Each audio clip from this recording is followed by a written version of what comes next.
There is a sound that defines the modern era. It is not the roar of a jet engine. It is not the blast of a rocket. It is a soft, simple, electronic chime. You hear it at the grocery store. You hear it at the airport. You hear it when you unlock your phone. It is the sound of authentication. It is the sound of the machine recognizing your face, scanning your fingerprint, and granting you permission to exist in the digital world. For the last 10 years, we have been conditioned to love that sound. We have been trained to associate it with convenience. We tap a piece of glass, the machine chimes, and our coffee is paid for. We look at a camera, the machine chimes, and the airport gates swing open. We have traded our physical reality, our cash, our paper passports, our brass keys for the frictionless utopia of the digital realm. But in the year 2026, the trap is finally snapping shut. What was introduced as a convenience is rapidly becoming a mandate. The invisible net that has been quietly woven beneath our feet is now being pulled tight. The governments of the world, in lockstep with the massive tech conglomerates and international financial institutions, are rolling out the ultimate architecture of human control. They call it the Global Digital ID. It is pitched to us as a tool for safety, a weapon against identity theft, a seamless passport for a globalized world, and a green solution for a paperless future. But behind the slick marketing campaigns and the benevolent smiles of the billionaires in Davos, a much darker reality is taking shape. The digital ID is not a digital wallet. It is a digital leash. Today, we are going to tear down the facade. We are going to look at the exact mechanisms of the 2026 Global Digital ID rollout. We are going to explore how it is inextricably linked to central bank digital currencies, or CBDCs. We are going to expose the social credit scoring system that is being smuggled into Western democracies under the guise of carbon tracking. And most importantly, we are going to open the book of Revelation. We are going to look at the ancient prophecies of Patmos and ask the terrifying question: is the infrastructure of the Antichrist finally complete? Are we standing on the precipice of a world where no man, woman, or child might buy or sell without the permission of the beast system?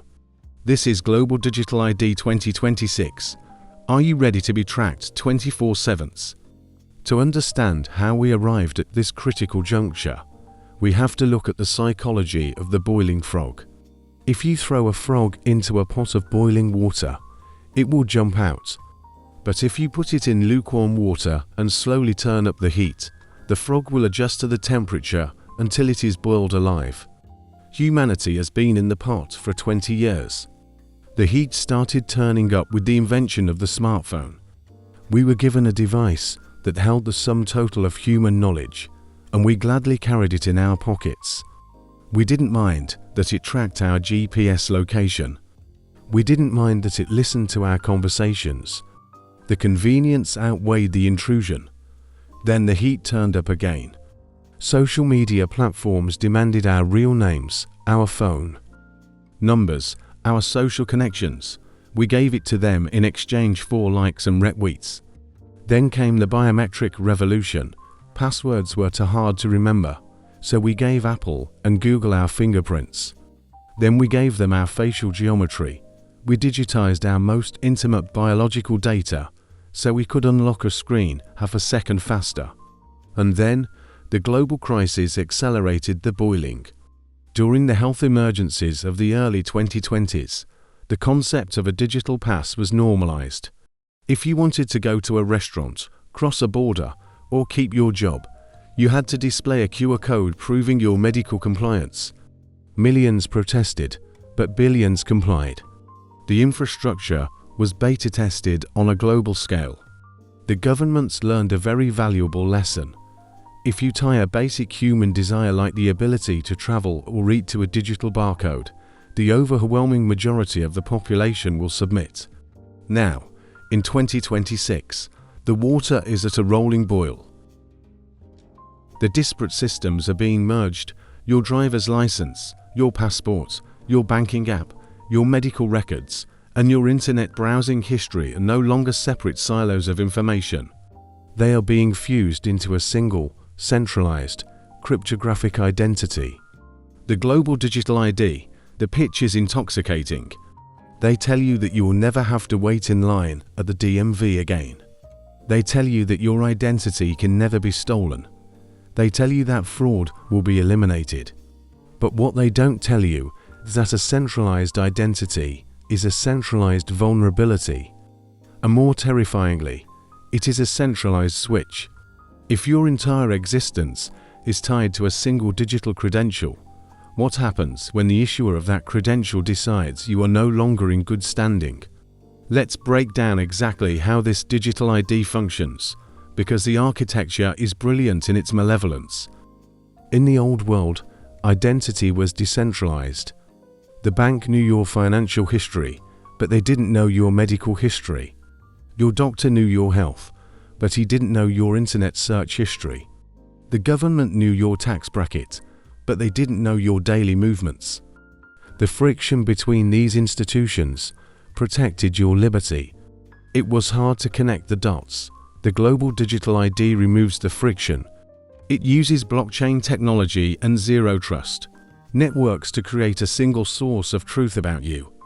When you scan your face at the grocery store terminal in this new system, the machine isn't just checking to see if you have funds.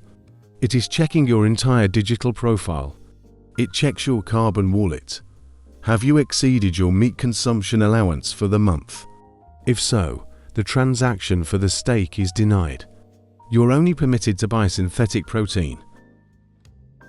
It checks your social cohesion score. Did you post a dissenting opinion about the government's latest war on social media? Did you attend a protest that was deemed unauthorized?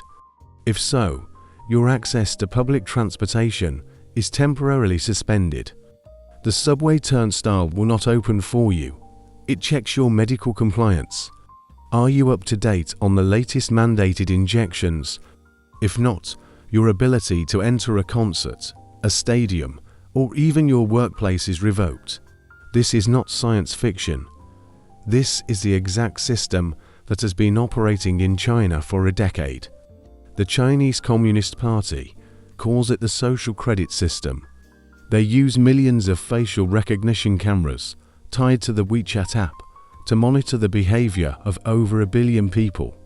If you jaywalk, your face is scanned, and the fine is automatically deducted from your bank account before you even reach the other side of the street.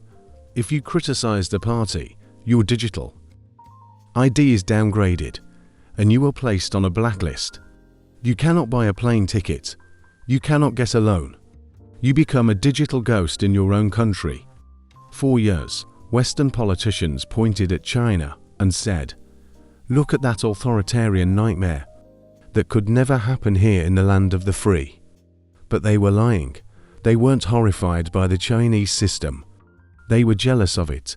They realized that Western populations wouldn't accept a social credit system if it was packaged as government tyranny, so they repackaged it.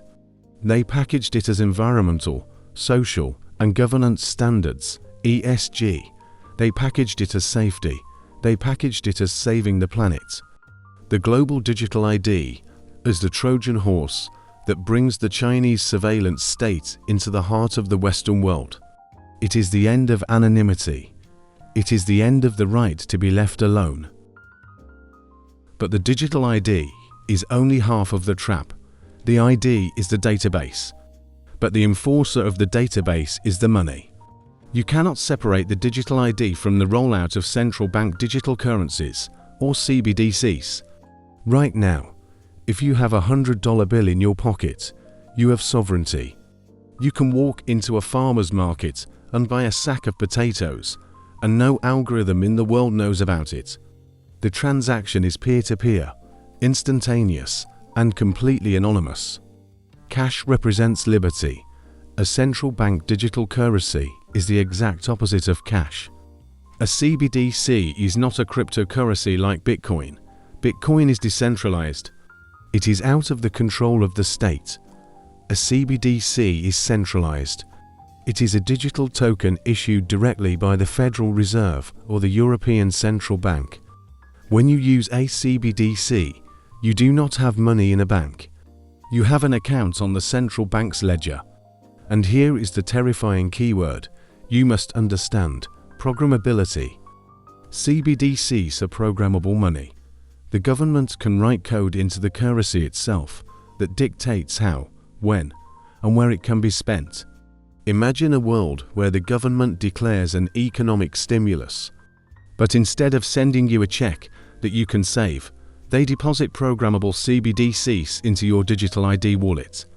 The code says this money must be spent within 30 days, or it expires and vanishes. You can no longer save wealth. You are forced into consumption. Imagine a world where there is a fuel shortage. The government programs your digital dollars so they cannot be spent at a gas station once you have hit your monthly quota. You scan your phone at the pump, but the screen says transaction denied, carbon limit exceeded. Imagine a world where you donate to a political candidate that the regime designates as an extremist because your digital ID is tied to your programmable money the algorithm detects. The unsanctioned behavior. Instantly, your wallet is frozen. You cannot pay your mortgage. You cannot buy groceries. This already happened. Look at the Canadian trucker protests of 2022. The government used emergency powers to freeze the bank accounts of people who simply donated $50 to a peaceful protest. That was done using the old, clunky banking system. With a CBDC tied to a digital ID, that freezing process is automated. It doesn't require a judge. It doesn't require a bank manager. It requires an algorithm. It is an economic guillotine that drops at the speed of light. When money becomes software, the programmer of the software becomes your master. I want you to pause and feel the weight of what we are discussing. We are looking at a hyper-connected, inescapable, digital dragnet. When you realize that your ability to feed your family could be turned off with a keystroke because you refuse to comply with a mandate or refuse to accept a digital label, a very cold fear sets in. What do you do when the screen says transaction denied? What do you do when the doors of the grocery store will not open for you? You cannot eat Bitcoin. You cannot eat gold. You cannot eat a USB drive. If you are going to resist a digital control grid, you must have physical independence. You must have assets that exist entirely outside of the matrix. This is why I speak so urgently about preparedness, and this is why I partner with Legacy Food Storage. The elites are building a system that requires your total dependence.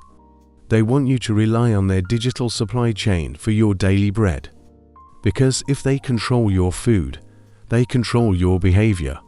Legacy Food Storage is the ultimate act of defiance against the digital ID. It is a physical firewall. Legacy provides high-quality, freeze-dried, non-GMO meals that are shelf-stable for 25 years. This is not just emergency food for a hurricane or a snowstorm. This is a freedom fund. Imagine the peace of mind of having 6 months or a year of food safely stored in your own home. When the digital currency rolls out, when the mandates are tied to your ability to shop, you have the ultimate leverage. You can say no. You can say no to the system because your children are not going to starve. You can step out of the beast economy and rely on your own storehouse. Just as Joseph instructed Pharaoh to store grain during the 7 years of plenty to survive the 7 years of famine, we are in the window of preparation. The system is not fully closed yet. You still have time to use the current currency to buy physical security. Do not wait until the digital gates lock. Go to the link in the description. Get a supply of Legacy Food Storage. Put it in your closet, in your basement, under your bed. It is an investment in your sovereignty. It is the physical anchor that will keep you grounded when the digital storm hits. Protect your family today, so you can stand firm tomorrow.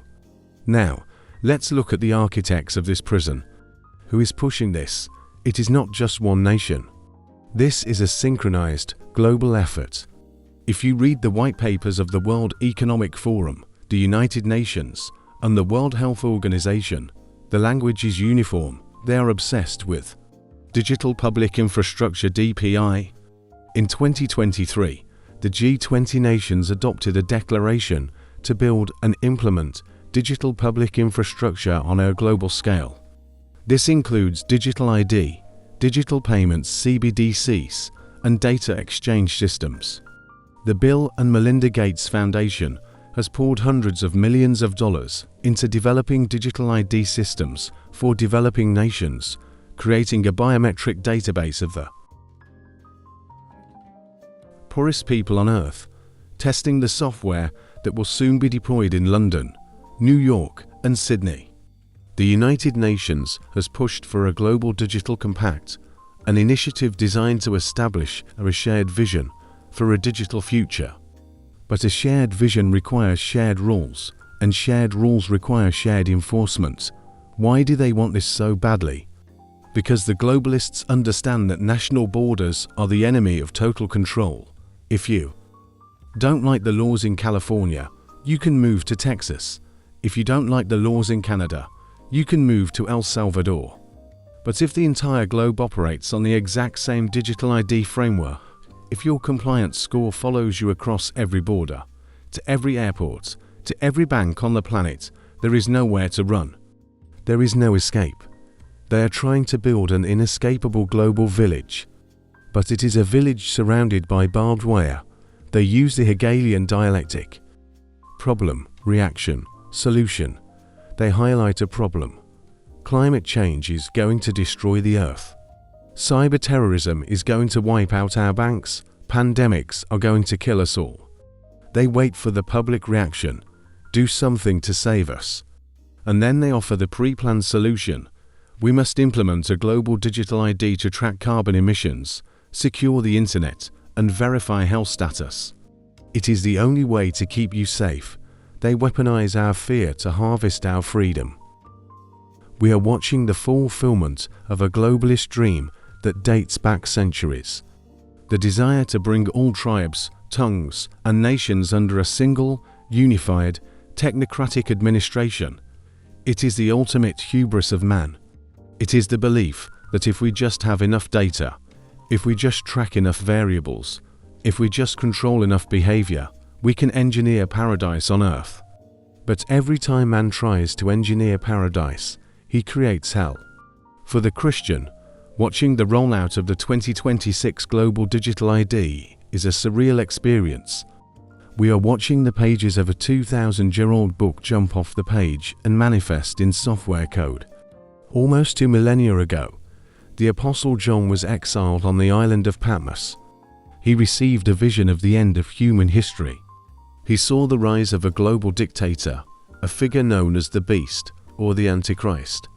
And he saw the system this dictator would use to enforce his will. Listen to the terrifying accuracy of Revelation 13, verses 16 and 17.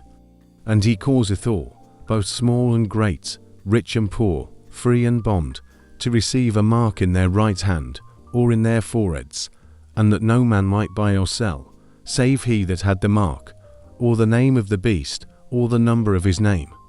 For centuries, theologians debated how this could possibly happen. How could one man control the commerce of the entire planet? How could a system be set up where literally no one could buy or sell without a specific mark? Before the advent of the internet, before smartphones, before biometrics, this prophecy seemed like a logistical impossibility. But today, we don't need faith to understand it. We just need to look at the technology we are holding in our hands. The Greek word used for mark in Revelation is chirogma.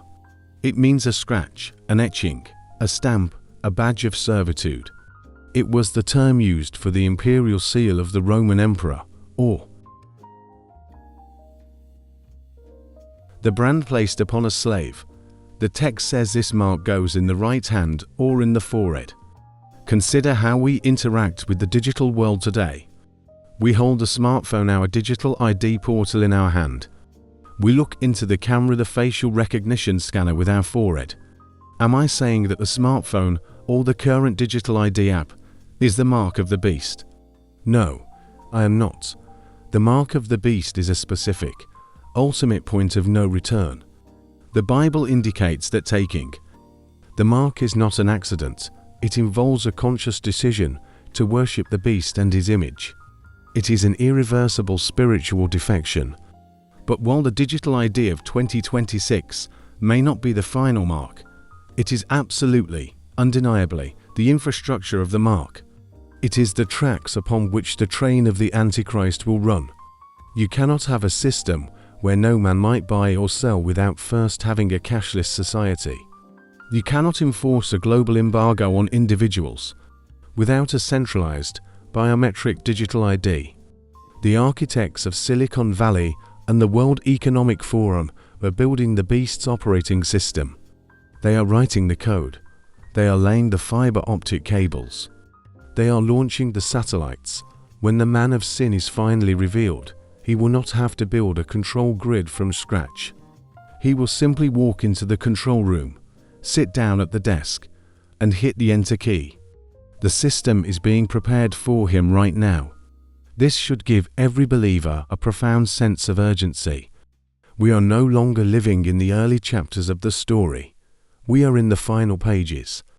The shadow of the tribulation is falling upon the church age. One of the most dangerous reactions to this approaching tyranny is the illusion of compliance. Many good, decent people look at the digital ID and say, "I have nothing to hide. I pay my taxes. I don't break the law. If they want to track me, let them. It doesn't affect me." This is a fatal misunderstanding of how totalitarian systems operate. Totalitarianism is not static, it is dynamic. The rules of what constitutes acceptable behavior constantly change. You may be a model citizen today, but what happens tomorrow when the government decides that your religious beliefs are hate speech? What happens when reading a certain verse from the Bible flagged by the AI as extremist content? What happens when the state mandates a new medical procedure and your conscience tells you to refuse? Suddenly, your perfect digital ID score plummets. Your programmable money is frozen. You are locked out. Compliance is a bottomless pit. If you feed the beast your privacy today, it will demand your conscience tomorrow. If you give it your bodily autonomy tomorrow, it will demand your soul the next day. You cannot appease a machine that is programmed for total control. We must understand that privacy is not about hiding evil. Privacy is about protecting human dignity. When you strip away privacy, you strip away the space where free will operates. A person who is monitored 24/7 is not a citizen. They are an inmate in a digital panopticon. They behave not out of virtue, but out of fear of the algorithm. This degrades the human spirit. It turns men into machines.